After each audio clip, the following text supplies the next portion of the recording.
welcome to New Entry Wrestling Podcast, baby.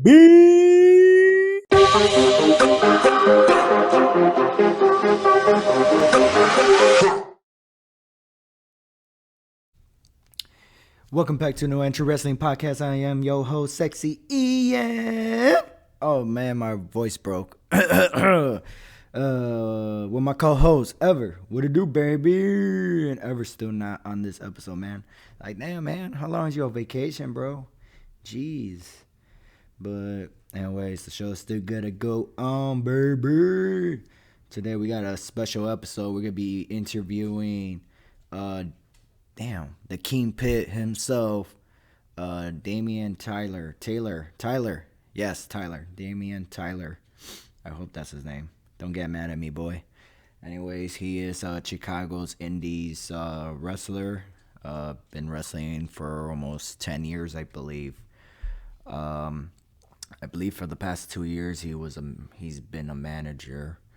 So we'll get into that a little later on this show. But yeah, so what's everybody been going on, man? The holidays is almost here. So, spend time with your family, get some gifts, give and receive. So, yeah. But, sorry, my dog keeps wandering off. What are you doing? Hey! Oh, she under the Christmas tree. And she's peeing. Alrighty, anyways, AEW Dynamite, man, it was a pretty good show. Good cards. MJF did his thing in his hometown, cause he's an island boy. Yeah. Oh my god, my voice. I sound horrible. Sounds like something hit me in the back of my throat. That's what she said. But yes, and apparently the big shocker, and I hope it's not true, but I have no idea. Maybe it could be true. Jeff Hardy has been released from WWE. Apparently, he was. I don't remember what happened, to be honest. Jeez, I should have not brought it up. But yeah, apparently he got released by WWE. A big shocker, but to be honest, I don't know the reason why he got released, but I'm pretty sure it has to do with him, getting some help, because that's usually the reasons why he's been getting, like, he got released in the past. So I'm hoping that's not the case for this one. I'm hoping it's more of they don't know how to use them or something like that, and but hopefully I'll get more info about it by the next episode. But yeah, if Jeff Hardy, I don't know if he has that 90-day term, or or what's going on with that, or if he does need help, they're probably gonna send him to rehab. But from what I know is that he's been good and clean because of his daughter. So, but if Jeff Hardy is truly, like, he's fine, they just released him just because, like, they didn't want him under contract anymore, then I really hope he goes to. I would like to see him in AEW, but not so much. I would prefer him to be in Impact, just with everything going on over there. Everything, like, I feel like his character will fit more in Impact Wrestling. So compared to AEW, I feel like if he's gonna go ahead and team up with Matt Hardy, then that would be a great look as well. If he's gonna go ahead and team up with Matt Hardy and to face the Jurassic Express, the Young Bucks, 2.0, FTR, there's a lot of tag teams there. A lot of tag team dream matches, so I'm all for it. But to be a singles, I would prefer him to be in Impact Wrestling. But, only time will tell, and I just hope, for Jeff Hardy's sake, I just hope it's not like a health issue or to go out there and go to rehab. So I just hope it's just like, hey, we don't want to deal with him kind of, anymore. But, yeah. Revolution, AEW Revolution is gonna be in Orlando, which is pretty cool, pretty dope. I love Orlando. That's like my vacation home. Day one also announced it's gonna be the Usos versus the New Day. At day one, I just like blanked out what I just said. At WWE day one, they just announced it's gonna be the Usos versus the New Day for the WWE SmackDown Championship. Also announced it's gonna be Edge versus The Miz. Um, I don't. I would like to say this is like the first time they ever faced each other, but I feel like I could be wrong. I think they had a singles match back in like 2010, I believe, or 11, one of those years. Um, Big E versus Seth Rollins versus Kevin Owens for the WWE Championship. Roman Reigns versus Brock Lesnar. I really hope they have some type of like Hell in a Cell, steel cage match kind of deal. I feel for the triple threat match, I feel like Bobby Lashley is going to be added to the match. But, we'll see. Royal Rumble is going to be taking place at January 29 next month, baby, at St. Louis, Missouri. I'm trying to see if I could go to that. It's not that far from me. 6-hour drives. Not bad at all. But anyways, all right. So, because this is going to be a very long episode, that's what she said. Let's go ahead and get into this interview with the Kingpin himself, Damien Tyler. I hope I said that right. From Chicago, Illinois. He has wrestled from Chicago, Illinois itself, Chicago, obviously, Indiana, Wisconsin, Missouri. He wrestled a lot of places. So let's go ahead and get into this interview right here, right now, baby. Let's go. All right, we are here with the Kingpin, Damien Tyler. It's fine. Sorry, People do that all the time. It's fine. I keep forgetting about the A. It's because when I read it, it says Taylor, but it's like no, Yeah, it's Tyler. So it's yeah, like, but sorry about that, man. But go yeah. ahead. You want to let the fans and listeners know about a little bit about yourself? Well, as you said, Damien Tyler, the Kingpin.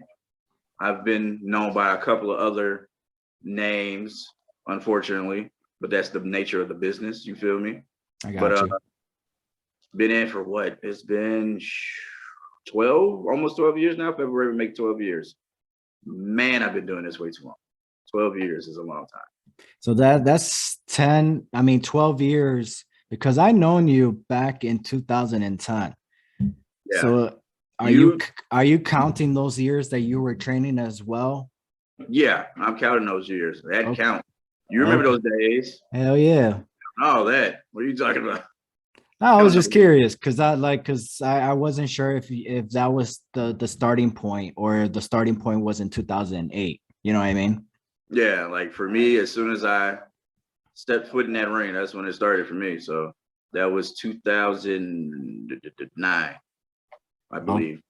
I want to say 2009.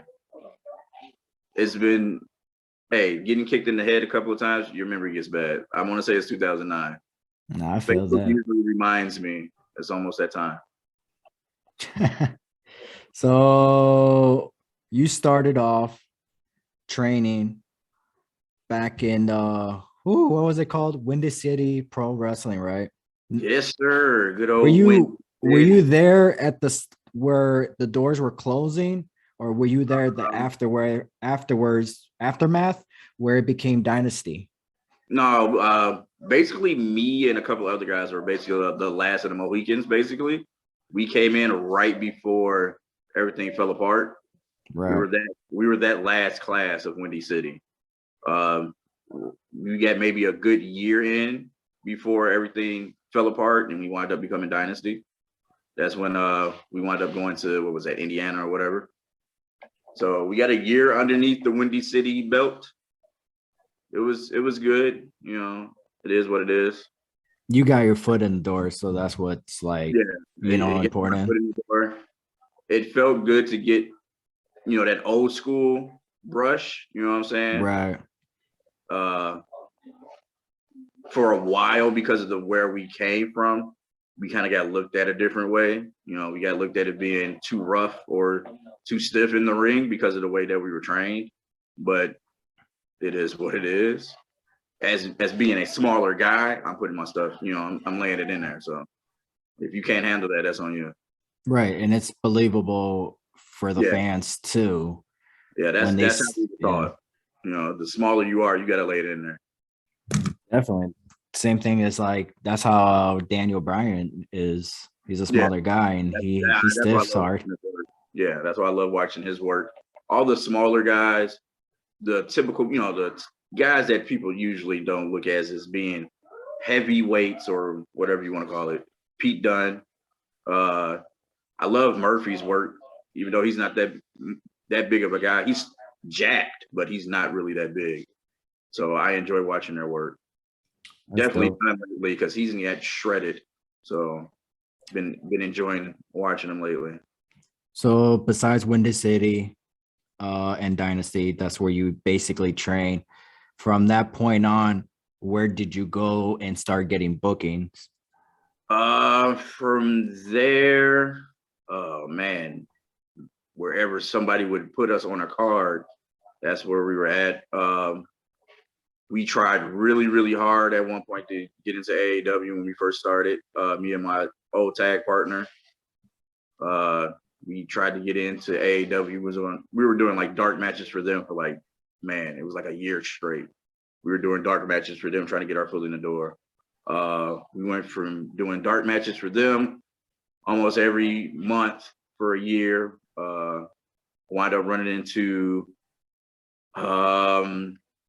what was that? The booker for Anarchy at that time. We wound up running into him. Started running with Anarchy. I got my foot in the door for ARW back in the day. Basically, anywhere I can get my short self on, that's where I was at. If that meant me popping up, like, hey, you got a spot for me, please? Or hey, such and such didn't show up. I got my gear. You know, that's what I was doing. Nice. So you also wrestled in Berwyn Championship Wrestling, Yeah.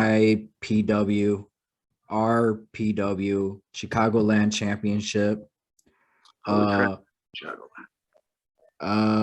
what was that? I said I almost forgot about Chicagoland. Did you also wrestle for freelance and other like freelance Chicago style wrestling, fusion wrestling? I think the other one's called Prime Wrestling. As you already know, it's way too many feds in Chicago. So I haven't really touched freelance. I haven't, you know, don't blame me for not trying. I tried, but you know, that's the nature of the beast for the business in Chicago. You feel me? Right. Sometimes you got to know somebody that knows somebody and do favors. I did some work for Underground. Like I did a favor for one of my guys to do what is it now? Freelance Underground. Yes. I did it for one of my guys. Well, you know him, Mojo. Okay, yeah. Through and do a favor for him. So that was the only time I did business with Freelance Underground or even got close to freelance. So I've hit them up a couple of times like, hey, you got a spot? Nope. Okay. I keep it moving. I know. Oh, they really reject people like that? No, I when it comes to bookings, like I ask, you know, hey, is it a spot? You know, I'm super professional. Hey, do you have a spot available? If you do, you know, I have footage, you know, I do the whole stick. I give them what I do my part as professionally as I can. And, you know, they don't have a spot for me. Okay, I keep it moving. I'm not one of those guys that's gonna keep coming to you like, hey, I'm not gonna beg anybody for bookings. That's one thing I'm not gonna do. Right, you know? right. I already made my feelings known on Facebook about how I feel about certain, you know, how people do stuff. I don't understand why promoters don't speak up. You know, that's one of my pet peeves, you know, is promoters not speaking up. Like if you don't have a spot for somebody, just say that. Don't leave them on red or not say anything, you know. To me, that's extremely unprofessional. Definitely if you're a former, you know, or if you're a worker and you're a promoter now and you do that, that's like dude, you know how it feels to be be in my shoes looking for bookings and somebody just reads your comment like, oh yeah, screw you, you're not worth it. That's how I take it. Like, oh, I'm not even worth the reply. So I try not to, focus in on it. I just keep it moving. Try to find another spot. Get it. From every place, since you kind of basically, I was gonna save that question for later on, but since you basically brought it up, what are your top 3 favorite places that you actually worked for that you would like? You're still either, regardless if you're still getting booked there every month, or a place that you like, you wish you could work every day.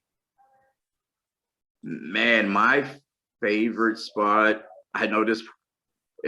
Once people listen to this, and they're probably gonna be like, "Really?"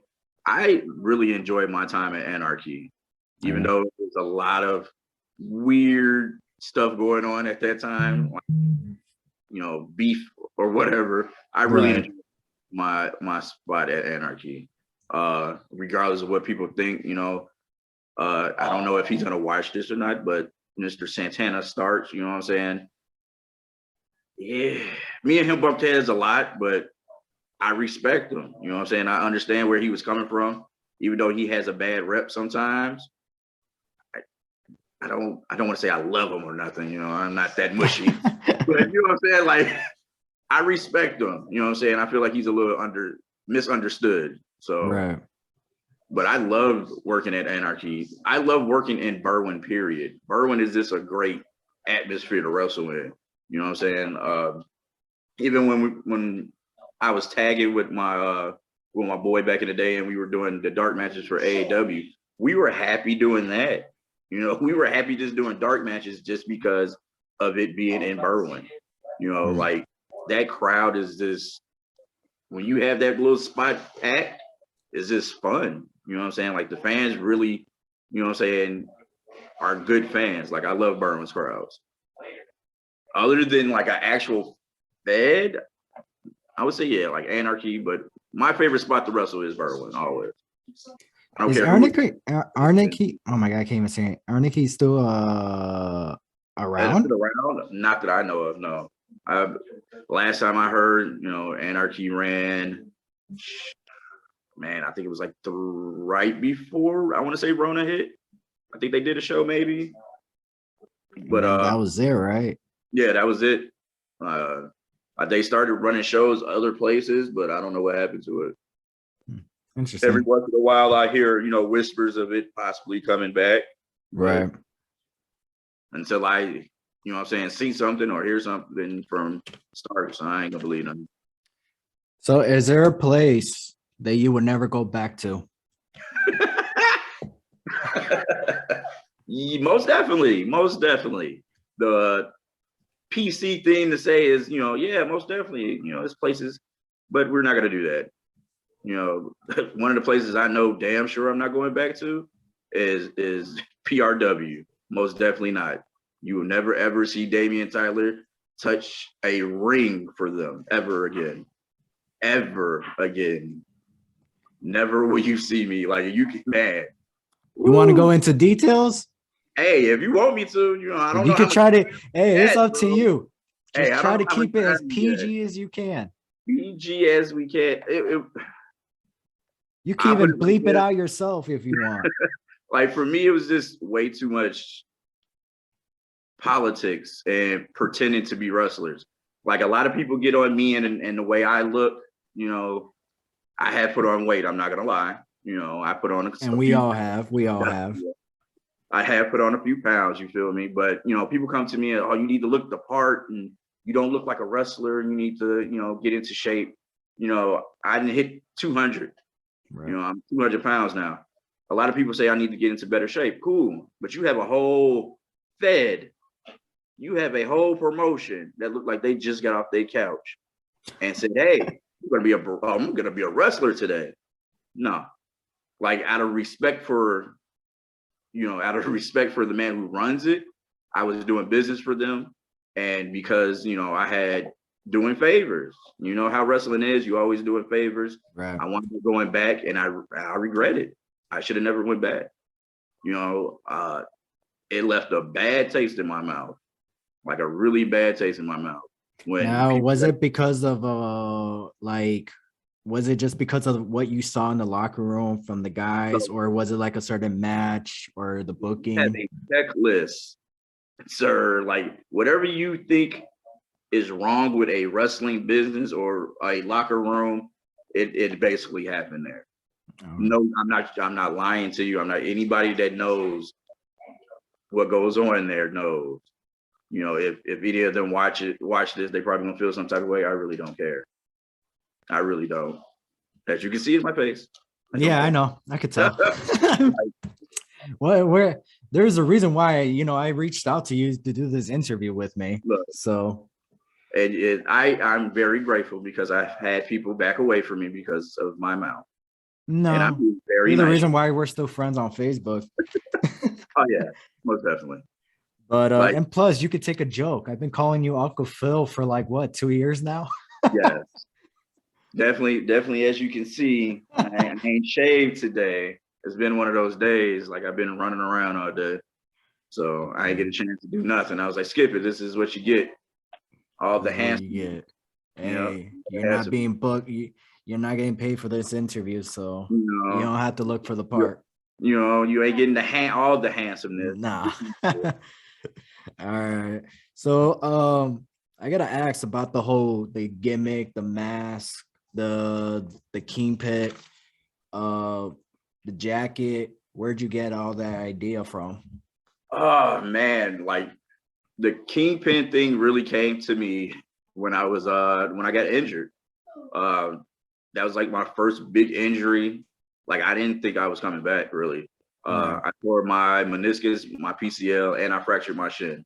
Ooh. So, and if I told you how I did it, you would be like, really, Tyler? Like, no, I didn't tear it, doing all that damage, doing a cool move or anything. It was legit a stomp. Like, I don't know if you like Cody Rhodes does that stomp from the bottom rope. He does the little springboard stomp. He does it Oh every yeah. once in a while. I did that. And the ring we were in had way too much give in it. So when Mm. I bounced, like when I bounced up to jump, the ring bounced up a little bit. So it made Ooh. me hyperextend my knee. And it, yeah, tore my knee up. So I Ouch. finished the match. I walked to the locker room. I walked to my car. This is when I was still working at the hospital doing security. I had to call my coworkers like, hey, I need you to come get me out the car because I can't move my leg. Like my knee was completely shot. Like I couldn't bend it at all. Ooh. So luckily they were able to get me out of my car and I didn't know what was wrong. So as I'm sitting there, like almost, I'm not even gonna lie, like I was almost in tears because I was like, I don't like not knowing what's going on. And me not knowing what was going on with my knee, I was starting to think like, am I going to be able to work? Like wrestling was still there. Like of course I was still thinking about wrestling, but then it was like, shit, how am I gonna pay my bills? You feel me? Like, Right. That's the one thing that's gonna always pop in yeah, your like head. I'm like, shit, I got bills, I got a car note, I got kids, I got a rent. So all that shit's rushing into my head. And then that little voice is like, yeah, you're done wrestling, bro. I'm like, oh shit, wrestling. So once I got, doctor told me like what was wrong and how long I was gonna be out. It's like, oh, damn, I'm gonna be on the show for a year. Like that's 12 months they wanted me to be out for. So I Plus was with like, rehab and all yeah, that, like that could 12 take months. yeah, you're looking So at I'm 14 sitting to there, 16 months. yeah. So I'm sitting there like, man, it might be over with because at that time I was just building momentum. I was actually just trying to figure out what I was doing, because I went through a lot of different gimmicks and throughout wrestling. So I was starting to try to figure out what I was doing and all that other stuff. I was starting to get comfortable with myself because this was like I had just basically broke up the tag team with my boy. We had been tagging for years. This is my first solo run. I win what I had like 3 titles at the time. I blow out my knee. Right. Once you lose momentum like that, it's hard to get it back. And truthfully, I'm still recovering from that now. Like I still haven't got that momentum back. So as I was sitting on the shelf for almost a year, I was like, if I do come back to wrestling, what am I doing? Can I wrestle? Because it was at one point the doctor was telling me like, yeah, if you get back in the ring, your knee is going to be completely shot because of how the tear was. It wasn't a complete tear and it wasn't minor enough. So it was like right in the middle, and that's like one of the worst tears that you can have because you don't know how it's gonna heal. So I had to Right. sit there and think about it. Like if I do try to get back into business, what am I gonna do? So I was like, skip it. If I do come back, I'm gonna do commentary and I'll be a manager. Because a lot of people is like, you're good at getting underneath people's skin and you're good at talking trash on the mic. So you still have a place. So that's how I started thinking. And I was watching a movie with my knee, with my leg up in the air, all knee braced up. And I was watching Road to Perdition with Tom Hanks. I don't know if you've seen that with he's Irish mob. Irish mob. No, I'm not. It doesn't ring a bell. Great movie. I was sitting there and I was like, man, nobody's doing like a mobster gimmick right now. Right. I don't see anybody doing like a mobster gimmick. And if they are doing a mobster gimmick, it really comes off extra cheesy, that fake Italian accent, sounding like Super Mario and shit. Horrible. Like, Yeah, I hate. like the gimmick's super PG. Yeah, like, you might as well come to the ring with some spaghetti and throw meatballs at people or some extra racial. Like, I don't like when people do gimmicks like that. Right. But I was they like, take a cool, badass gimmick and then they turn it PG where it's just like, why? Yeah, like, come on. So for a way for me to be safe for me and be able to still be, with my hands in the cookie jar a little bit, I was like, okay, I'm gonna do the whole Kingpin deal. I do the little crime boss because it kind of fits me. I don't have to really do much. I can get other people to do my bidding. And if I can come back to wrestling, I can do one match here, one match there. I can get other people to do stuff for me. So I was like, that can work. So I was like, how can I get this going? So I just sat down and legit wrote out some ideas and came up with the whole, the look and everything. So it was just trying to find somebody to get the gear and get it going. And luckily for me, I wish I still had this drive and maybe I would be in better shape, but I wasn't going to sit on the shelf for 12 to 14 months. Like, I wasn't going to do it. Like, I wound up coming back like 2 to 4 months early because my knee was good, because I was, like busting my ass to make sure that I can get my ass back in the ring, because that's what I wanted to do. I was like, I love commentary. I love writing. I love all of the behind scenes stuff. I love that for wrestling, but I still want to be in the ring. So I did what I was supposed to, and I was able to come back. And man, that first bump back scared the hell out of me, because legit. You just went back to the ring like that on your on Yeah. the first show. You didn't even go to like on the school to see if you could use the ring. I did that. Like I went to what is it now? What are they called? Wrestle League. I hit up there every once in a while to to get the rust off. And then opportunity came up to wrestle one of my guys, because as I was sitting on the shelf, I was like, skip this. I'm going to build a stable. I'm going to take a lot of the guys that I know who have potential that are not doing anything. I'm going to try to get them exposure. So I hit up all my guys like, hey, what are you doing? It's like, man, I'm not doing anything. You need help getting bookings? It's like, yeah. Okay, well, I got this idea. So I shot the ideas like, hell yeah, let's do that. We can all be a big group together. We ain't doing nothing. So that's what we did. It was me, JW Lovely, D'Angelo Steele, Alexander Knight. We all came together and started the Empire. So wherever somebody needed a tag team, hey, I got 2 guys. Or if you want me and whoever, here you go. If you need a heel, here you go. Anybody that needed something heel related or a tag team or any of that, I tried to get on it as quickly as possible. Like, here you go. I got 2 guys. Let's get it going. So I just wanted to help somebody as much as I could, even though I was on the show. Right. And you're still helping yourself because it was like, it was like their managers. So it was fun. It was just that first bump. Like, I had to bump for Backwoods and Mojo. And those some big boys. Yeah, so, oh my gosh, what's his last? Brown? It's not Brown, is it? Yeah, it is Brown. Yeah, I wrestled him once. He's a very nice guy. Yeah, he's a sweet dude. He's very nice. I love him. He's a When great dude. when I wrestled him, he was like, "What do you want to do?" And I was like, "Shouldn't you be the one telling me?" And You he's know, you like, probably shocked, like, I don't know how "Yeah." to answer this. Yeah. No, I Like that's had an what, answer to it. I had an answer. So I was like, I just got confused because I was like, shouldn't you be the one telling me what to do? And yeah. he's like, no. He's like, it's fine. You could book this match, whatever you want. He's like, I'm going over anyway. So I was like, okay, cool. So I called the spots and he That's why loved I it. like backwoods. Backwoods isn't one of your typical one of those big guys that okay, I'm not doing that. I'm not doing any of this. You know, because I'm a No. big guy, I'm not doing anything for you. Like what? Like I've had a couple of guys, you know, because they're big, they feel like they don't have to do nothing. Like if this is a real fight, bro, like even though I'm smaller than you, I'm still gonna, you know, do some type of damage. Like you ain't just gonna run through me, bro. Right. But but then you know they oh well I'm bigger than you. You shouldn't be able to do this. Like bro, anything that I call is gonna have some type of I hate to throw this word out there because I feel like it's not really around anymore, but theory, you know what I'm saying? Like anything that I'm going to do is going to have some type of theory behind it. You know, I'm not just going to do a move just for the hell of it. Like yeah, Right.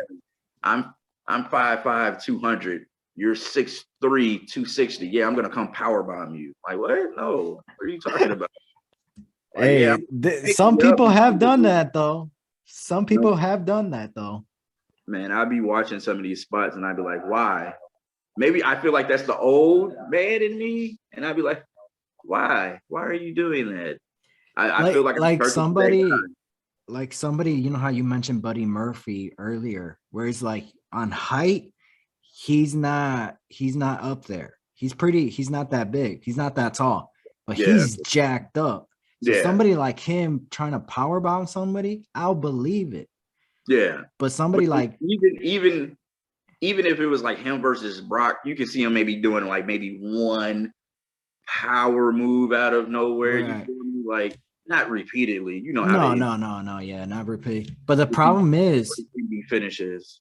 there's no theory where it's like when we were being trained, we were always told, regardless of the size of somebody, Hulk Hogan always does this or done it. He'll power slam somebody and he'll sell his back, Yeah, man. So look, we were regardless of how big talking that about this. person is. When you lift them, sell the back. People are not doing that anymore. People, it legit is just getting your shit in. It's Right. just that simple. That's all people want to do is get their shit in. Storytelling is not too many people that can really do the storytelling to the point where you were like, isn't for me, I'm still a wrestling fan, even though I'm in a business. I don't know why that's get shunned upon, but I'm still a wrestling fan. I still like to watch wrestling. So if you Right. can get me to sit there like, and I'm intrigued, that means you're telling a good story. That doesn't mean you have to do every single move you know. And I'm not understanding why so many guys do that. Like one, you're gonna tire yourself out.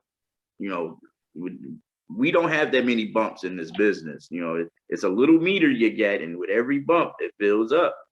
Why are you doing unnecessary bumps? Like I've Right. seen some people take some ridiculous bumps, excuse me, and I look in the crowd, and the fans are like, you know, they're not even reacting to it. They're just looking at you. So you just took this hurricanrana from the top rope to the outside through some shit, and fans don't even care. What was the That's point of it? that's probably because like they already saw it in the last match. That too. So it's For, nothing for new. me, for me, it took. I had did a show where we had did a whole bunch of spots. I even did some stupid shit. I flipped off the apron. I suicide dive, shit that I typically don't do. I went all out, and I bullshit you not. The next match, I think it was like Marche and somebody. I can't remember who it was. I just know it was Marche, and I think it was 450. What's his gimmick now? Mecha Wolf. I think it was Oh them yeah, two. Mr. 450 back at the Yeah, time. I think it was them two. They did something super simple, bro, and the crowd just exploded. And I was sitting there like, "Are you fucking serious?" And I was sitting there like, "What? They didn't do nothing." You know what I'm saying? Like, what? I don't get it. But after sitting down, that's why I like being in the locker room with Marche. I sat down with Marche and he was like, you got to keep it simple, baby. You beating yourself up for what? You see what we did? We didn't even do that. I swear to God, I think they did maybe 4 bumps, maybe. And it was like fans ate it up. On our match, we did like 30 fucking bumps, bodies all beat up. Fans was like, yeah, all right. But they to only the did next. and yeah, good job. Now get the heck out of here. Marche did his thing, 4 bumps. And the fans were like, oh yeah, we love it. It's like, damn. I was like, okay, let me pull out my notepad. Let me take these notes.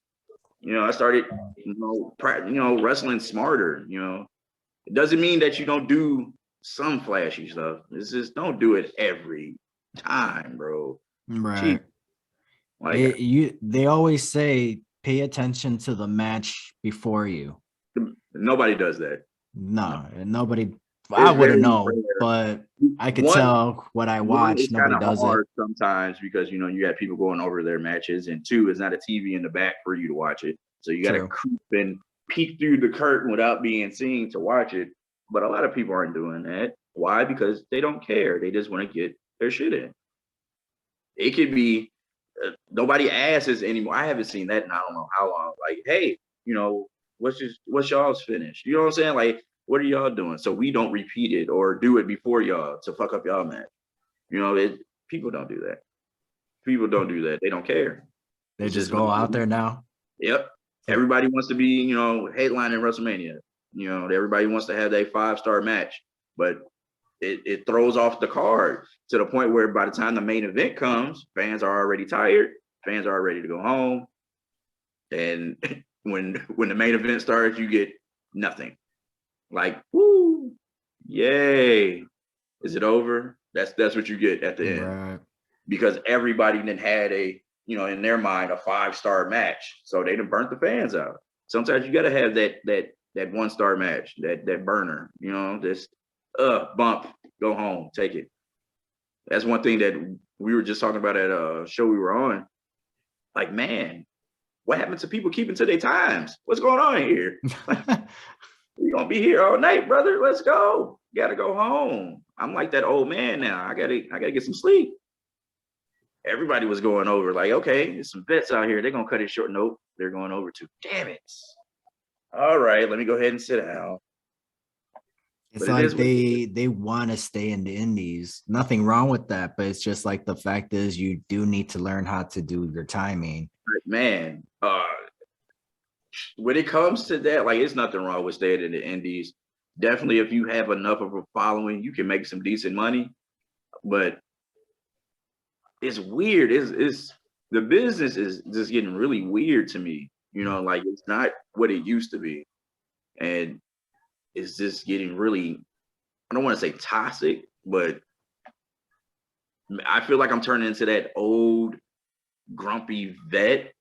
And I said I would never do that, but it's starting to get like that because everything about wrestling, I'd be like, yelling at the, angry old man yelling at the cloud. You know what I'm saying? Like, why? But that's how the business has been going for me. Like, it's just been a lot of younger guys coming up who haven't done absolutely anything, but they feel like, they should be top dog or they should be the face of a company. It's like, what the hell have you done? Or that super loyal worker who isn't that good that gets rewarded just because he shows up. I understand you want to reward him, but should you put him at the top of the mountain? You know what I'm saying? Like, that's not how you reward him, by setting him up. You put a title on a guy that can't really work, he's going to get exposed. And plus that makes your company look bad. Regardless of what title it is, that's still, whoever wears it is still a reflection of your company. So I don't understand that just giving somebody a title, like, here you go. You've been here for 5 years and you help set up the ring all the time. Here's a title. What's the payoff? Right. Except for him being exposed and looking bad once he get in the ring trying to defend this championship. But, it is what it is. I'm trying. You're not wrong there. It's very hard. Very hard. So speaking of indie wrestling, what happened to my wallpaper? Anyways, speaking of indies, This is gonna be an indie question and also a current like mainstream wrestler. Who do you think is the most overrated indies and also like big name wrestler? Overrated indie wrestler. I can't really say anybody's overrated on the indies because they're still on the indies. You feel me? Like they still trying to get there. Right. Um, Now, is there somebody that you think they think they're overrated? Somebody who thinks they're overrated. I don't know. Like, let's see. I won't say overrated, but maybe overused. Overused. Like Overrated, overused, kind of similar, no? overrated is like they're nowhere near as good as they think they are. Like let's see I'm probably gonna get hella fucking slack for this, I and I know. mean, it's up to you if you want to answer But it. like for me, in my opinion, overrated, like mainstream overrated was like tight. Like a lot of people like Titus O'Neil. Never was a fan. I was Right. like I don't understand the hype behind Titus O'Neil, even though he's not really wrestling anymore right now. But at the time, I remember he was getting a somewhat of a push, and everybody was like, "Oh man, I could see him being heavyweight champion." What? And I don't see it. Like, are you sure about that? Like, I don't see the big hype behind Titus. Like, to me, that's overrated. Okay. On the indies, overused.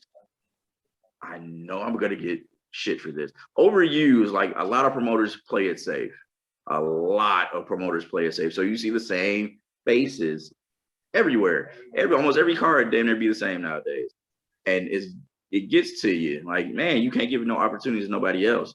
Like it goes, everybody wants to use Marche. Marche is a great fucking worker, awesome guy, love him to death. You see Marche everywhere. Right.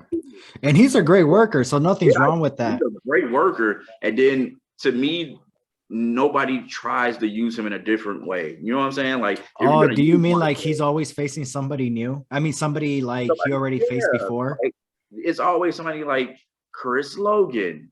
Like Chris helped train me. I know if he watches this, he's probably gonna punch me in the throat. I don't care. But Chris is my trainer, one of my homies. He I'm trained tired me of as seeing him. well. Yeah, he trained you. I'm tired of seeing him. I'm tired of seeing them in the same spots in every fed. Right. They're the top of the food chain at every spot they go to. I understand that. For me, a lot of people's like, if you don't like it, Tyler, then get on your craft and go to the gym and knock them off.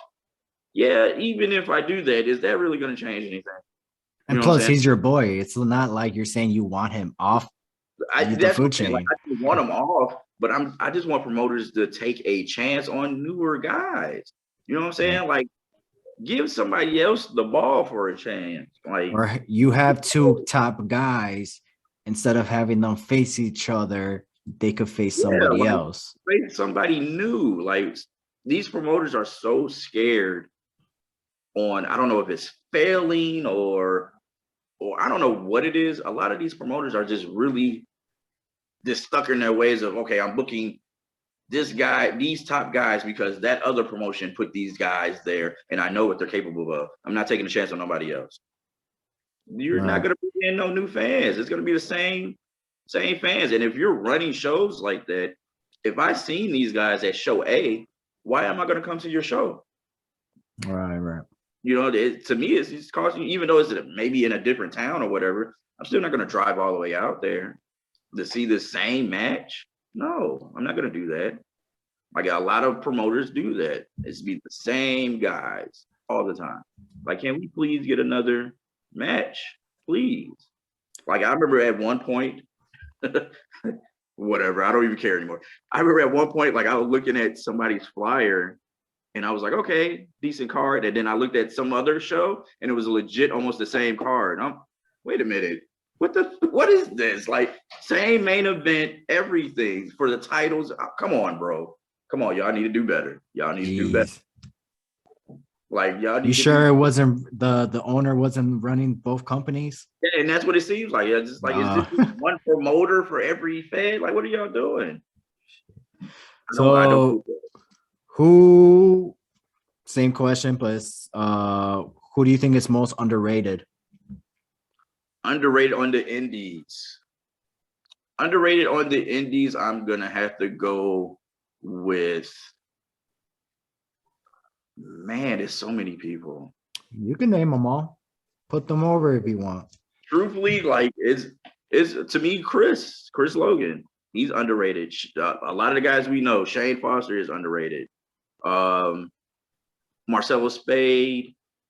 A lot of the guys we trained with are underrated. I feel like a lot of us don't get any type of, well, other than Chris gets his, but everybody else under him, I feel like we don't get nowhere near that amount of exposure. I feel like Marche should definitely be a lot farther than where he is, even though he has accomplished a lot, with Impact, NWA. Right. I feel like Marche should be on our TV on the regular by now. You know what I'm saying? I'm not gonna lie. When it came AEW, not recently, a few years, I think when AEW first started with Dark, I was surprised that Marche, I mean, yeah, well, Marche as well, Marche, Martel, and Chris Logan, right, was Yeah. not on, like, they were never even booked on an And AEW show, Dark crazy. I show. just had this conversation with someone. Like, it's weird how certain people haven't touched AAW at all. I think Marche had a small run with them, like back in the day or something, if I'm not mistaken. It No, was like, I don't recall. I know he worked with Impact, but like he only had like a handful of matches, and the matches that he had a good amount, but they were basically like matches like we already saw this 2 weeks ago. I feel like when he went to Impact, they didn't know what to do with him. Like, I remember they was pushing him for the X division, and then that kind of didn't go anywhere. Truthfully, that was the only time I watched Impact, by the way. I haven't Right. watched Impact in I don't know how long, but once I heard Marche was there, I was like, okay, I'm gonna watch it. And I saw that they were using him, and I remember I think he had like a X Division like number one contender match or something. So okay, Yeah. this is awesome. And then next thing you know, I didn't see him on Impact anymore. I was like, what the hell's going on? Like, what just happened? He did. He joined with Tyler Lee and Andrew something, and he like joined their faction Yeah, for like I a love that. couple, maybe for like a month or two, and that was it. Like, it's a lot of guys on the indies right now that are just underrated. Um, and I don't. It goes back to that whole giving people an opportunity. I feel like people are afraid to fail. As a promoter, you can't be afraid to fail. Like Right. everybody plays it safe because I guess they trying to protect their dollars. But you can't be running shows like that. You can at least take one chance. Like, can't keep running with the same guys all the time. You don't know what others are capable of when you do that. So we're gonna Like, there go should be a nice patch of guys going up, getting called up by now. You know what I'm right. saying? But it's weird. Like, now they're coming back. You know what I'm saying? Because the E did that nice little sweep of talent.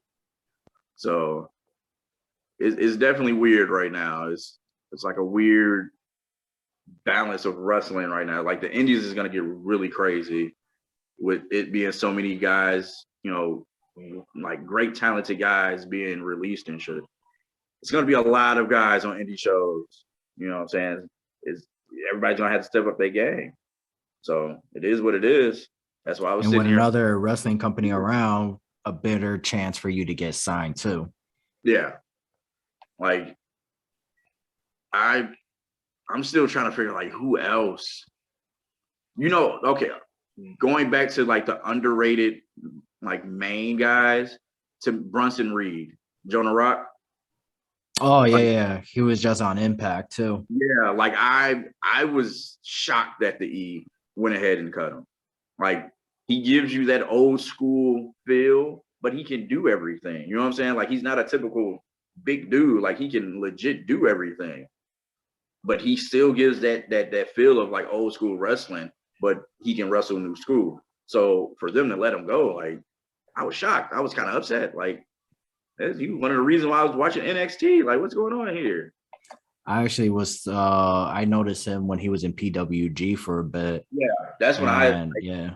I was planning on running a show a few years ago. Like I wanted to run a tournament, and I had written down names that I was going to reach out to see, get my feelings hurt because I know they were going to charge me a nice amount of money. But I was going to reach out to people to see like what they were going to be asking for, so I could run the show, so I could get my budget together.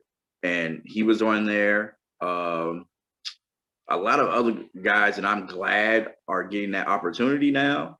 You know what I'm saying? But I know that I can't afford them anymore, so I had to scratch their name out. Like, yep, he's made it. I can't afford him. But I'm just glad that they're getting that push and getting the eyes on it that they deserve. So that's a positive of it. But now I have to rewrite my whole roster. That's what I've been doing for the past couple of years now. Like every time I write a name down, it's like, oh yeah, such and such got called up. Like, damn it, gotta cross this name out because I know they're gonna be charging the arm and the leg. I can't afford that. Yeah, I'm like trying to run my own show too. So maybe in the future we could book one together. Hey, Book one mega show. I'm all for it. Something different for Chicago fans, other than what they're getting. True. Stale wrestling. Well, if you were gonna book a show, like what kind of like, without giving too much detail, just would it be more like a ECW, more like WWE, WCW, NWA? What kind It's of? crazy. I've gave so much like insight and ideas on this. I have almost like a notebook. Basically, I have a notebook for this. You know what I'm saying? Like when working security, you get bored. You know what I'm saying? So I have a lot of time on my hands. So one day I was sitting down and I wrote out a year. Actually, I wrote out 2 years worth of storylines for my Fed. So like my Fed would be storyline driven. Like to me, a lot of stuff for some odd reason, people feel like on the Indy storylines don't matter, and it does. I've had fans come up to me and ask me like, "Hey, what happened to that angle that you guys were in and all that?" Hey, you gotta take that up with management. Like I ain't got nothing to do with that. I just wrestle. Right. It irritates me when promoters. What is cooking?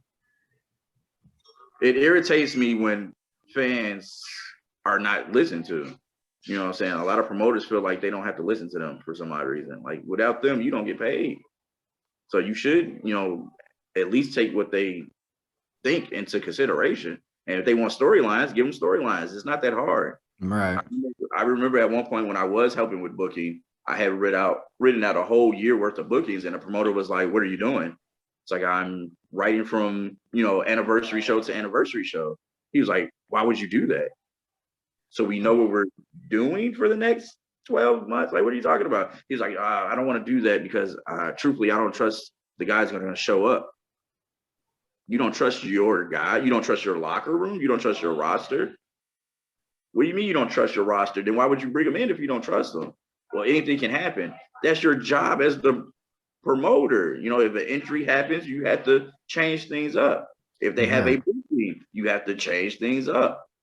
If you put faith in your workers, like we don't get paid that much to do this, man. So if you can at least show some type of like you care about their gimmick and that you want to actually build a storyline around them, they will take you into consideration and make sure that you pay them on time. You know what I'm saying? With that and paying them on time, they'll show up. Yeah, with a storyline, they'll probably like, I have to show up. Yeah, like I'm part of this. Yeah. I didn't see guys that are, over pass up on better bookings just because they're in a storyline. Like, hey, I gotta go to this spot because I'm in an angle. I don't want to leave them hanging. People feel like wrestlers are just bad people. Like we're just going to be like, screw you, or I'm going to go to this next booking. That's someone that you shouldn't have in your locker room anyway. If someone was to do that to you, you need to get rid of them. You shouldn't be building around them anyway. Right. So if they were to do that to you, okay, cool. Write them off. Don't come holler at me. We don't need you. You're not a team player. Like I'm not gonna have you on my show, and you just blew me off for another booking, even though you knew what I was having that I had planned for you for the whole year, and you still blew me off. No, you can go on about your business. You can go wrestle for whoever. I don't need you. Yeah, sounds good. I could appreciate that, because especially the fact that it's like I took my time and effort to put of all the people in the locker room, I decided to pick you and put you in a Yeah, storyline, yeah, that and you're not gonna like show up and screw me. So it's yeah, like that's a good idea. that's And then fine. That's an opportunity for somebody else. right, That's exactly. cool. Fine with me. Move on to the next one. That's all you can do. Well, we're gonna go ahead and move on to the next question. So I got a little bit, from you as a wrestler. So now I'm gonna start asking you questions as a fan. So as a fan, what well actually, sorry, one more question as a wrestler. What got you into wrestling? What got me into wrestling was I love the promo packages that the WWE used to do for like the big pay-per-views. Like I used to love like how they used to edit it and with the rock music and it I love that aspect of wrestling when they Right. put the montages and the promos together and everything. I felt like those were like super cool. Um, and the whole basically you're becoming a comic book character. You know what I'm saying? Like you're becoming a A either a superhero. villain or a superhero. For me, it was always the villain. You know what I'm saying? Right. I was always into villains, so I love the fact that wrestling was going to give me that opportunity to be that. You know, that was one of my goals when I came into the business. I said I was going to be one of the top heels that I can be. Wherever I'm wrestling at, I want to be that heel. Like I want to be the one that everybody hates. So far, I've been pretty decent. You know what I'm saying? So far, I've been getting that reaction. So kind of happy with that. You know, the highlight of my career so far has been making a little girl cry. Because I beat the crap out of her favorite wrestler. Like you should have seen my face when I got backstage. I was like, "Oh my god, I made it! I made it!" He was like, "Dude, you wasn't even that happy like when you were like wrestling for the no. I don't care about that. I made a girl cry. Like that was awesome." You beat up Her her dad, fair wrestler. yeah, her daddy came to me and like shook my hand. It's like, dude, my daughter hasn't been like that involved in a wrestling show ever. It's like I appreciate it. That's what I want. You know what I'm saying? That was super cool. Skip Because now, winning. hopefully next time she saw her favorite wrestler, kick your ass then. I know, right? She was probably I'm hoping trying for that day. Did that day ever came for her? actually, no, I actually beat him. And that was it. Yeah, I beat him. I beat him in our little feud. I would love for Jeff Troy to come back though. We have unfinished business. I would love for him to come back. You know what? Sorry, I got one more question. Is there somebody in the indies that you haven't wrestled that you would like to wrestle? It's so many, but I'm not even gonna, sugarcoat it or nothing. I need to get in better shape. Like it ain't no way around it. A lot of the guys that I want to work, I'd be like, man, I know I can't hang with them. You know what I'm saying? Like, oh, Right. like I know if I get in the ring with them, like the first 6 minutes is gonna be cool, but after that, your boy gonna be in the corner and like, hold on, time out. Hold on, rest hold, my brother. I don't want to be that guy. I've been in matches like that with older guys, and as soon as we start the match, they hit me with the take it home. Like, wait, what? Take it home? What? We just got in here. Like Like, I we don't want to just be, locked up. you just locked up and you breathing heavy. I don't want to be like that. But it's so many guys like I would love to be in the ring with. Like I'm a open when it comes to that. I'm open to wrestling anybody. The Like males you, or female. There's a who couple of female workers that I would love to work. who would that be? Uh, I always butcher her name, Jordy Grace. Jordan Grace. Yeah, In Impact, right? Yeah. yeah. Like I I would love working her. It was who else did I have on my list of people I wanted to work? I had this. You remember? I think Cody Rhodes had did it when he left the E when he wrote out his list of people he wanted to work or whatever. Yeah, And then yeah. everybody on the Indies wound up doing it. Like I wrote out a list, but I don't think I ever put it up. But her name was up there. Sammy Callahan was on there. Who is that? Sammy Callahan, and I wanted to work. I don't know. I had to check my list. With me being all out of shape and stuff, I didn't forget about it. I didn't want to get my feelings hurt. I mean, you could still wrestle them. Just, hey, go to the you finish. Slow it down. Slow down or lock up with them and tell them go to the finish. Just go to the finish. I don't want to be that way, man. If it's your only opportunity to wrestle them, Hey, true that. Shoot, I would do the same thing. Just lock up and like give me your finisher, brother. Take it home. Take it home. Exactly. All right. Awesome. So now I'm gonna start asking you questions of being a fan. So, who's your favorite male and female wrestler of all time? And if you want to give me some current ones, go ahead, because that was gonna be my next question too. Of all times, I am an '80s kid. We're gonna go old school. Like I'm not gonna lie, I'm a huge Undertaker fan. Mick Foley, love Mick, love Taker. I'm mad that I've been this close to meeting Mick on like several occasions, and I always missed him. Like, oh yeah, Mick Foley just left. Like, no. But Undertaker, Mick Foley. The new era, Bray all day.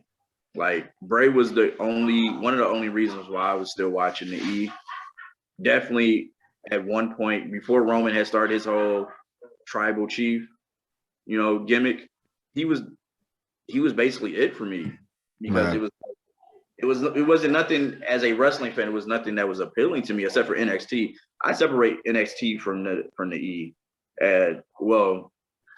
Before they changed it, 2.0 is just like the E now. But before they changed it, I was watching strictly NXT. I wasn't really watching mainstream WWE unless it was Bray related, because everything else became so like kind of watered down and extra like kind of seen this already. Even though it seemed like a lot of people, it's funny, a lot of people disliked Bray while he was there, but as soon as he got released, or before he got released, everybody was like, oh, we need Bray back.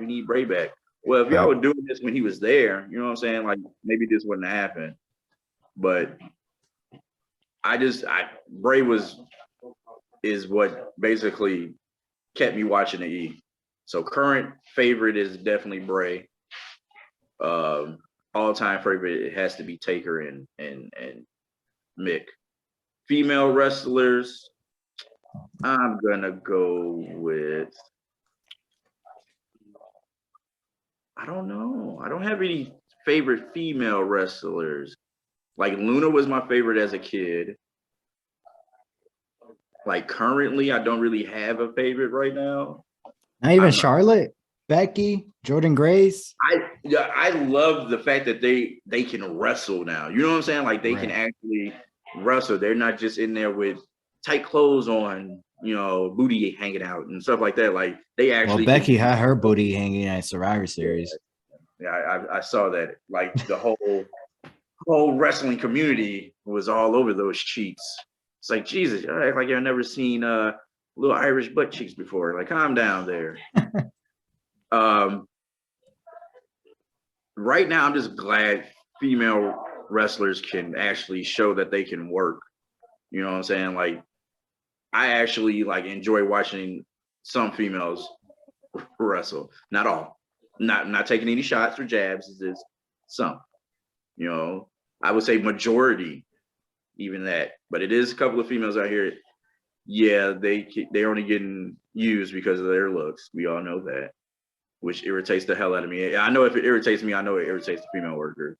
Like, this girl can't do a headlock, but she's getting booked on the regular. Like, well, how does that make sense?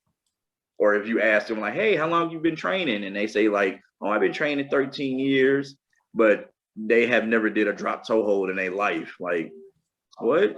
Their lockup looks like they just started, but they've been in the business 13 years. But all because they're cute, they get used. I'm not gonna say any names, but there's a couple of those. Now, in the mainstream or indies or both? Oh, indies. Mainstream, I don't think that's they really they try. I feel Right. like Mandy Rose was like one of their projects. They were really trying to force down our throats. But I'm not gonna lie, she has improved a lot.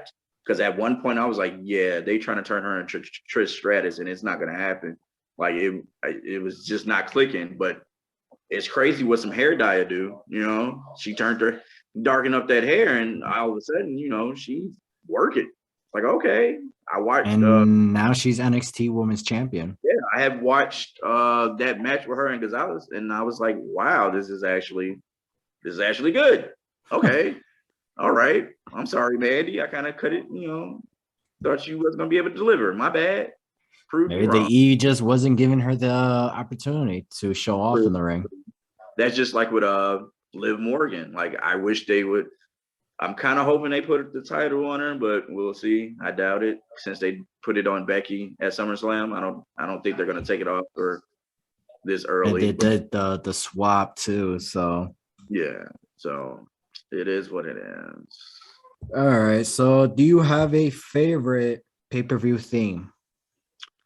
Favorite pay-per-view theme? I'm gonna go with. I want to go with Armageddon. Like Okay. Armageddon, because I'm a gothic kid. You feel me? I like all the doomy, gloomy stuff. So I like all that end of the world type stuff. So I used to always love Armageddon's Do you have pay-per-view. a Armageddon favorite pay-per-view event or and Um, match? I just watched, what was it? It was like Taker versus, my memory is crap. It was like Taker versus, I think it was like Batista. Batista? No. Well, It was like Taker versus Randy somebody. Orton. Yeah, I think it was Randy Orton. I just know it was like a good match, and I remember It was the Hell in a Cell. yeah. There you go. It was that Hell in a Cell. That was a good match. I think that was like one of my favorite Hell in a Cells, actually. Next to the dreaded Bray Wyatt and Seth Rollins. What nobody says, I enjoyed it. It was a lot of violence, even though that ending was like, I guess. Yeah, if you go back and watch the Hell in a Cell with The Fiend and Seth Rollins, it's actually really good. It's just a stupid ending. But every show and every movie you go watch, it's always a good movie, but with a stupid ending. Yeah. That's just like what's that new Netflix Squid Games? Love the series. The ending, It was dumb. horrible. I was so mad that I was screaming at my television. Like, why would you do that? Why? Facts. I love the theme song though. Or is it the theme song? I can't do it because of YouTube, but there's a song on there that sounds cool. Yeah, I'm pretty sure you hear it a lot in TikTok and all that. Yeah, my kid plays it all the time. So all right. Well, we're getting towards the end, so I'm gonna try to find a couple. Is there a storyline that took place that you did not enjoyed, or it had a horrible ending? You talking about in the E? Oh, you said as a fan? As a fan, yeah. So like a storyline that you enjoyed, basically like, it had a good story, but the ending was just, it flopped. Ending. Yeah. I would say, let's see, WWE from 2016 till now. But man, writing has been so weird in the E right now. Everything with Bray, like, it's just weird. It was really weird. It just feels like, to the fans, it just felt like a spit in the face for a lot of the stuff they did to Bray. Like, oh, your fans, your Braves fans, cool. He's not gonna win anything. Right. Oh, he wins something, he's gonna lose it quick as hell. Like, what is this? Any major feud, he's gonna lose it. And when he became the Fiend, I loved the idea of the Fiend. Like, the whole gimmick was awesome. It gave that old school horror movie feel to it. It's not like he can't work. We know he's great on the mic. He can work. Everything was perfect storm. And it was like, we're going to hurry up and put the title on him. For what? That made no sense to me. Even as a huge, Bray fan, it didn't make sense to put the title on him. He doesn't need it. He doesn't need it. He could have went after Seth after Seth lost the title. He didn't need to go after Seth while Seth was champ. It was no point. Bray didn't need the title. Bray is one of those characters that doesn't need a championship to be over. It's like he needs the title if it was like, I'm holding this for a storyline, or something like that. The title should have been more of a storyline other than winning it. Between the how they did the Fiend towards that title run and then he lose to Goldberg, that made my eye twitch so bad. Like, it's crazy. As a kid, huge Goldberg fan. I loved Goldberg, watching him run through people. But once I became a worker and I watched this stuff, I was like, oh, cringe. It's like, geez. Like, you're telling me you wouldn't want to step in the ring with Goldberg so I can die? No, thank you. He's gonna just take 2 spears and a jackhammer and that's it. No, I take a spear. 2. I'm not taking that super kick. He's not gonna Bret Hart me. No, thank you. My head is big enough, bro. I ain't trying to get kicked in my dome. No. Okay. But as a fan, yeah, they to me they crapped all over Bray. When he had the whole Wyatt family, that should have been a moment where they put the title on him and had a nice little run, because you had him at one point with 4 monsters. You had Luke, you had Eric, you had Braun, and then you had, Bray. You had 4 monsters. They should have just ran through everyone. Everybody should have had a title. SmackDown should have been where they were home. That was their home. They should have turned SmackDown into legit their wasteland. You could have seen SmackDown become all decayed, and because they're just running through it. They're like a disease through SmackDown. And that could have been, a way for the WWE could have came up with a way to get, like, maybe you could have even had Triple H come in as the hero or whatever, because everybody wanted that. Triple H versus Bray. Fans went through the roof when they had that stare down. You could have built it up to where Triple H is building a team to take back SmackDown from Bray, because nobody can stop him. Because legit, that's what should have happened, because you had this man, not only is he a monster himself, you put 3 other monsters with him, and they pooped on them hard. Crapped on them so hard. I understand sometimes injuries kind of help with that too, because I think at one point Eric got hurt, and then I think once Eric became healthy, I think Luke got hurt. So it was like a back and forth deal. But anyway it goes, you still had Bray with beef behind him. When he's a big beefy dude, like that didn't make any sense to me. Yeah, my worst one with Bray Wyatt was when he had that feud with Randy Orton, and it was a great build-up until I was excited for that. Randy Orton versus Bray Wyatt, that was my main event. Then when I watched the match, I was just like, what was this? Oh, this could have been on SmackDown. What is y'all doing? Yeah, it wasn't bad. It was just the fact that it was a WrestleMania match.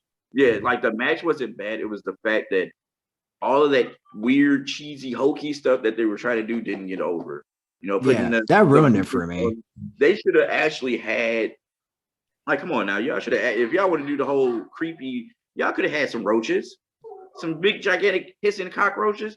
He could have pulled some out and threw them on Randy. Randy would have been okay. You know what I'm saying? Y'all gonna put them as a picture on the ring? Like, what? Why would I be afraid of that? It's not real. The first time tweaked me out. I was like, oh, what the hell was that? But then they did it like 2 more times. Yeah, and it was just like, cool. Like, okay, he's playing mind games. That's cool. But then they kept doing it. It was like, oh, all right, come on, man. Like, stop this. And then the only person who ran away from the end, like out of the ring, was the referee. Randy Orton was still there. Yeah, like everybody was. We was watching. Matter of fact, we was watching WrestleMania at Logan's house, and everybody's looking at me like, look what they doing to your boy. I was like, don't remind me. Don't remind me. Horrible. Well, going on to the next questions because we gotta hurry this up and wrap it up soon. But what is your favorite finisher, and your least finisher? Least favorite. Least favorite because it's not really a finisher anymore because people use it like a damn punch. Super kick. Like super kick is not a finish anymore because people throw them bad boys like they're chops. I've Right. legit seen a match where people are just trading super kicks. Like, yeah. Like, come on, bro. Favorite, I'm gonna have to go with End of Days. Like, I wish they do something with Corbin. Like, I'm so upset. Like they dropped the ball with that. But Corbin, that End of Days it just looks sweet. You know what I'm saying? Like this looks nice. I like it. I wish I was a bigger dude because I would definitely steal it. I'm not even gonna Facts. lie. I would definitely I steal it. love Corbin. I will admit that, hey, I'm happy that I get to see him, and every gimmick that they throw at him, He makes it work. he makes it work. But the only thing it just bothers me where it's like he kind of reminds me of Mick Foley in a way because he had this badass gimmick And they all the way watered it down to the point that moderated he can actually down. yeah. Yeah, and then now he's this whole happy Corbin gimmick, which is fine, whatever. It At kind least of he knows reminds his me of like Mankind because he was like this, man. creepy creature Spoiler guy. guy to pulling a sock out with a face on it and saying, "Have a nice day." Yeah, He still made it work though. He he still still made made it it work. work, and he still became WWE champion. So Yeah. hopefully Corbin does the same. Um, yeah, I'm trying to think. All right, going back to the Indies. How many championships have you won? How many championships have I won? I have won. I guess you can count that. I've won 4 titles throughout my career. 3 singles and a weird tag team Freeburg rule type deal. Like I don't even know how that happened. Like I was a part of a faction, and part of my faction won a tag team title, and it was weird. So I guess you can count that. I don't even remember where they won the tag team titles at. But But you got 4 in the resume. That's all that yeah, matters. 4 in the resume, baby. 12 years. I mean, it's time for some gold, man. It's been a while.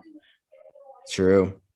Or you could start your own company and, Put reward myself over. yourself, put Yeah, yourself over. yes. I'm definitely gonna do that. Skip it. I'm gonna put myself over. All right. So there was one more questions I gotta ask, and I, kind of like gave you a heads up about it. So who do you want to go with? You want to go with the Undertaker or Mick Foley? Mick Foley, I already got it planned out. All right. So if I gotta pull up my question because I already forgot what I asked you. I believe it was like, how can I work this into an angle? And it had to be like what, 3 matches? Yeah. So you're in a series, the best of 3 series, in a 6-month feud with Mick Foley. How will you book it? How would I book that? The first encounter would be me basically trying to turn Mick into what Paul Heyman is for Roman, my old wise man. Because it's Mick Foley. He has gobs of knowledge. I Right. want Mick on my team. He's going to take me to great places. But of course, Mick turns me down. You don't turn down the Kingpin. I don't care who you is. You don't turn me down. So, as a way to send a message to Mick, it's a young wrestler on the roster. I don't know who it is, but this is gonna plug in some young lion. I beat the crap out of him, which brings Mick out to protect him. And I told Mick, "This is your fault." So what is that? That's the first month. Second month is me and the youngster 1-on-1. I yet again cheat. Mick comes out to save him, but I kind of low blow Mick, give him a little taste of the old boot to the groin. Yeah. You felt plenty of those before. Yeah, I disrespect Mick, even though he's my childhood hero. Nobody's above the Kingpin, and you don't tell me no. Either you work for me or you don't work nowhere. So that leads to a potential tag match of the youngster and Mick Foley versus me and one of my guys. That ends in a no contest because I'm not wrestling Mick. How dare you? I low blow him again towards the end of the match. They win. So basically, this is all going to build up to the point where Mick finally gets me one-on-one. And if I win, he works for me. But if he wins, you know what I'm saying? Like, I haven't came up with that stipulation yet. I had to think about that. I couldn't think of a nice stipulation because it's not like I have any hair to lose. I mean, it's your fantasy booking. You could have hair if you want. Me, you know, if Nick wins, you know what I'm saying, I wouldn't be able to get some type of a title shot or something at that whatever Fed that we're going to do this at. Of course, Mick is going to go over. I'm going to put Mick over. I don't care. I get to wrestle Mick Foley one-on-one, and the stipulation is it's a hardcore match. Right. I would mark out for that if somebody put me in a hardcore match with Mick Foley. Like, Tyler, you're going to have to take the thumbtack. I don't care. You're going to have to take the Barbie. I don't care. Yeah, if it's coming from Mick Foley, I don't care. I can take that. As long as I get a technical shot afterwards or whatever the hell. As long as these ain't rusty screws, I don't care. Hit me. As long as I don't pull who was that? Dean Ambrose when he got DDT by Jake the Snake. Started cheesing hard. Oh, right. That was by far the funniest thing ever. But it's probably gonna happen. Like Mick Foley hits me with the power driver, and I just be laying there cheesing. Tyler, stop smiling. I can't help it. Can't help it. Smiling as I'm taking Mr. Sacco. Yeah. I think I would probably retire after that. I'll be too happy. Like I have nothing else to accomplish. I can walk off and be happy. Well, that's a great fantasy booking, I must say. So, as I said, I'll be having a lot of time at work, bro. I'd be bored. I've come up with so many booking ideas, it's ridiculous. Yeah, same here. I'm the same way. Like I said, hopefully New Entry Wrestling Podcast actually becomes New Entry Wrestling. Hey. I would definitely support that, yo. So don't worry, you're gonna be my opening match against Goldberg. Oh, thank you so much. My dream match. He's not super kicking me. We're good. Shoot, 3 spears and a jackhammer. Why I gotta be 3 spears, bro? All right. Just 1. I'll put him over. I'm gonna make that spear look great. I guess we gotta wait and find out. No, ain't no 3 spears. He ain't killing me. Shoot. All right, man. Well, appreciate your time. Is there anything else you want to say? Oh no, I enjoyed this. Maybe another time we can do this again. Definitely we will. You know, when I do that, I have a nice shiny title sitting right here because you can wear the gimmick. You know, December 18th. I am so glad my cat didn't interrupt. All right. Well, yeah. Is there anything else you would like to add? I turned on the lights, didn't realize it was getting dark. But like I said, man, hopefully we do this again and I have a nice shiny, title sitting here because December 18th, your boy is supposed to be going for the United States Championship for All Out Pro Wrestling. There you go. I always want to call them All Elite, but it's All Out Pro Wrestling. One day. Seems like everybody's been getting in there except for me. But like I said, I got fat. So I need to get into better shape. Ooh. I need to be on national TV with the whole dad bod. You feel me? I can do that on the Indies. I can't do that on national TV. True. But before we sign off, I got one more question. Yes, sir. AEW, WWE, NXT, NWA, Impact, all these major companies offer you the exact same contract. Which one you're signing? Which one are you going to sign with? Going with NXT. NXT? I'm going to stay there for the rest of my career. I'm not moving. Do not touch me. I'm not going to the main roster. I'm staying here. Don't want to go to the main roster because I know what's going to happen when I get up there. I'm good. You want to be a jobber for WWE? It's not even that, bro. It's just I know my fate is written on the wall when I get onto the main roster, man. But you could be a jobber. Bro, they're going to turn me into the Kevin Hart of wrestling. No. That's fine. You're getting paid, no? Man, no. And you know what? I don't want to say I hate comedy wrestling. Comedy wrestling doesn't fit for me. Even though I'm a goofy guy, I still want to be taken seriously. You know what I'm saying? I hate that. I hate people like, oh, make me laugh. I ain't your damn clown. What are you talking about? Everybody see me, they think I'm Kevin Hart, man. No. I don't know about that part, but I don't see Kevin Hart. I see Uncle Phil though. See, I knew you were gonna throw it in there eventually. You threw it in at the end. Good job. Touche. I gotta do that dap. So can't do that dap anymore unless I get hurt. Oh man, look. Getting to that stage. But that old man. Hell yeah. 30 years old. I'm not even about to say nothing to you. 30 years old. I'll be 36. I got 4 herniated discs on my lower back. So my back is like 82. Jeez, Louise. Yeah. Jeez, my back just hurt. Just hearing that, bro. Oh, that. So yeah. But you get that taken care of, bro. I am baby steps. Finally got insurance. Baby steps. Damn, that is horrible. Insurance is I don't even want to get started on that. That's a different episode or different podcast. So, all right, man. Once again, appreciate your time. The Kingpin, Damien, Tyler, right? The Kingpin, Damien, Tyler. You gonna get it eventually. I'm gonna let you pass today. Damien, the Kingpin, Tyler. I know you're doing it on purpose. It's fine. AKA Uncle Phil. It's cool. It's cool. AKA throws jazz out the door. It's cool. It's cool. This is why I wanted to do Zoom with you because I knew if I was right there, you would have like kicked me out. Yep. You want to be? I'm Uncle Phil. Here you go. Yeah. And then I want to be like, That's getting tossed out. Yep. All right. Well, once again, thank you for your time. I'm going to put your info down on the link description. So if anybody wants to book you in the future or, tell you that you suck. I know, right? If you all your stuff will be down there. Tell me that I suck, please hit up that link, baby. For sure. But all right, listeners, this is it for this episode.